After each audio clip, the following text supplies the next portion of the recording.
Hey everybody, welcome to Pop Culture Philosophers. I'm Rockin Robbie Billups. Time for a weekly pop culture wrap-up.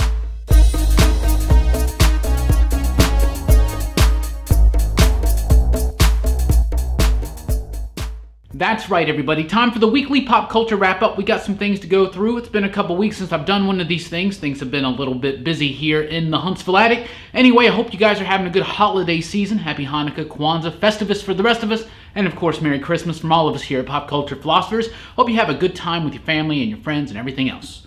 So, big news. Might as well get into it. Disney has purchased Fox. So, a lot of comic book movies fans' dreams come true. Disney purchased Fox for $52.4 billion. Now, of course, this still has to be approved by the government. It could take 12 to 18 months depending on how fast they get this through, but it seems like it's probably gonna go through. Obviously, big news for comic book fans because now Marvel/Disney will now reacquire the rights, it seems, to Fantastic Four and the X-Men. So let's address this first of all. I am a huge Fantastic Four nut. A lot of you guys know that. Am I excited for this? Well, sure, of course. Who doesn't want to see the X-Men and the Fantastic Four in the Marvel Cinematic Universe? Me is included in that, like absolutely.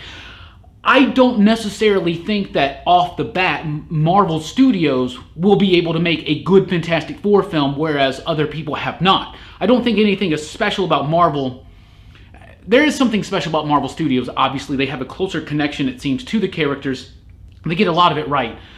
But I don't think that automatically it means we are going to get a good, great Fantastic Four movie. But I do have hopes. And I'm very excited for Doctor Doom to come back into the fold. And of course, the Fantastic Four and all the other characters that go along with that, like Silver Surfer, Galactus, and don't forget, the most awesome ever, Doctor Doom. Did I already say Doctor Doom? I don't know, but Doctor Doom, and that's a big deal. And of course the Skrulls, all that stuff, right?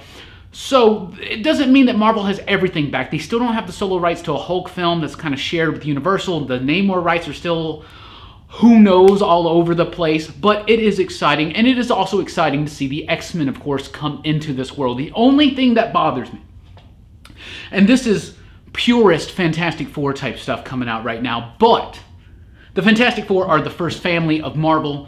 The Marvel Cinematic Universe is already so far established.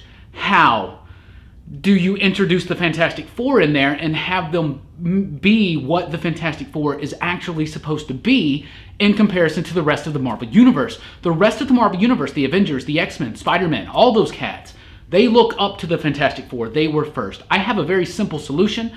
I think that basically you do a thing where the Fantastic Four, as people before they became the Fantastic Four, existed back in the 60s.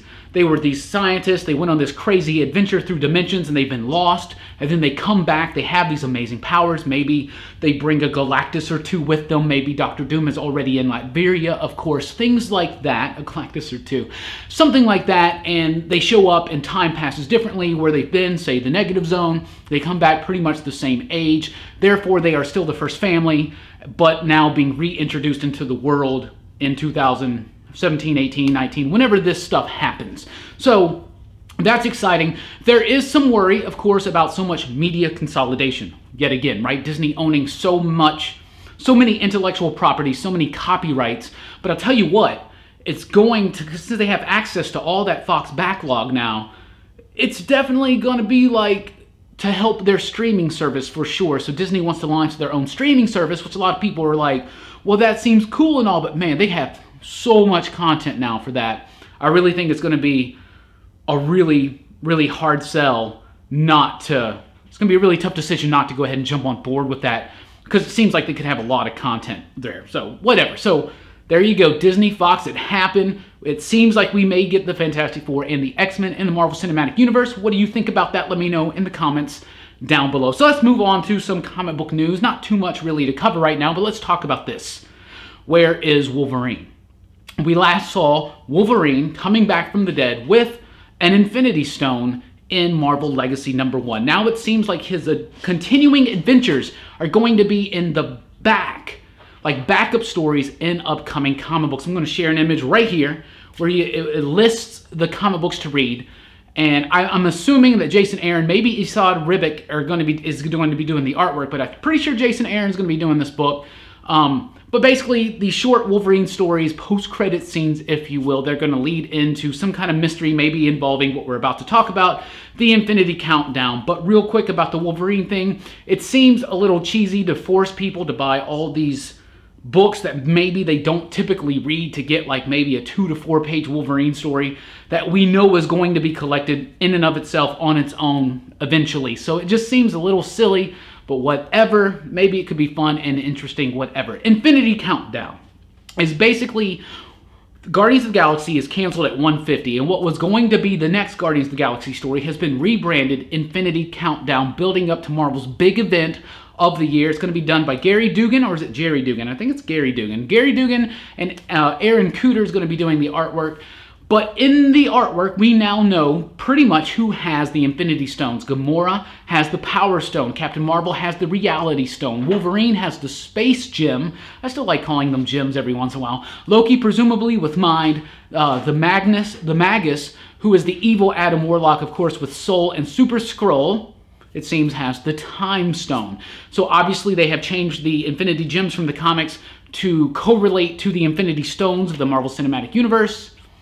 Whatever, but those are now currently the Stone Wielders, and they're building up to a big Infinity story, and big surprise there, Infinity War is coming out in 2018, and that's what they're going to be focusing on. It's obvious, we knew that was going to happen. Big news about March, DC Young Animal is going to relaunch. So after this Milk Wars story that they're doing, where the Young Animal books kind of cross over with Justice League type things, the whole thing is kind of, a lot of the books are being rebranded, relaunched. So Shade the Changing Girl is now going to be Shade the Changing Woman. Cave Carson has a cybernetic eye is now Cave Carson has an interstellar eye. Really cool. Mother Panic becomes Mother Panic Gotham AD, where Mother Panic is now 10 years into the future of Gotham, which adds a really interesting element to that. Tommy Lee Edwards back on the artwork, along with Ibrahim Mustafa. Definitely makes me want to check that out. Absolutely. Those are two great artists that I think would work so well on that book together. So maybe I need to catch up on some Mother Panic, because it was my least liked DC Young Animal book. But DC Young Animal is super fun. Of course, Doom Patrol's coming back, all that jazz. And a new book, Eternity Girl, being launched. All this coming out in March. Very exciting time for DC Comics and DC Young Animal. So that's exciting. That's pretty much what we have. It's a really quick one. This is going to be the last pop culture wrap-up of 2017. I hope you enjoy the show. I know we don't do it necessarily every week. I'm going to try to get more on schedule in 2018. So this show is coming back in 2018, as well as the Pop Culture Philosophers podcast, starting back again in January with our Stephen King episode that we've been promising since like August, September. September, I promise you. PCP's coming back. We are doing the Stephen King podcast, and then the next podcast after that will be Planes, Trains, and Automobiles.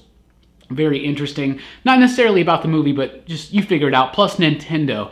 That's right. Third podcast in 2018, all about Nintendo. You video game fans that have been begging us to do an episode about video games, including co-host Hammer Time Holshoe. We're doing it, talking about Nintendo, the video games, the adaptations, all that jazz. Super gonna be fun. Super going to be fun. Going to be super fun. Absolutely. Rockin Robbie, the podcast, coming back. We're going to aim for 5 episodes next year, including the Halloween special. But we're coming back with All About the Benjamins, Part 4.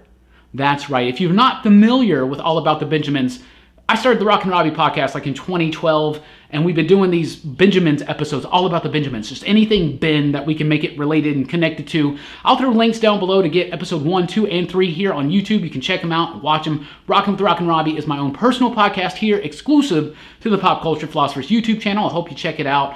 It's a fun show to put together, and I have a lot of fun doing it.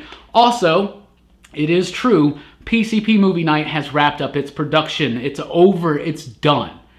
But there is a new show coming out in 2018 called Pop Culture Philosophers Presents Movie Monday. So Movie Monday starts in 2018, a new video about a movie every single Monday, and it's going to be me, you're going to see Brooks, you're going to see Jelani. A lot of your PCP Movie Night favorites will be there, but it's going to be a more focused show, more in-depth. We're going to be talking about things. We're going to start with Iron Man because we are building up to the Infinity War, and of course, we all know, we've seen the meme, we've seen the posts.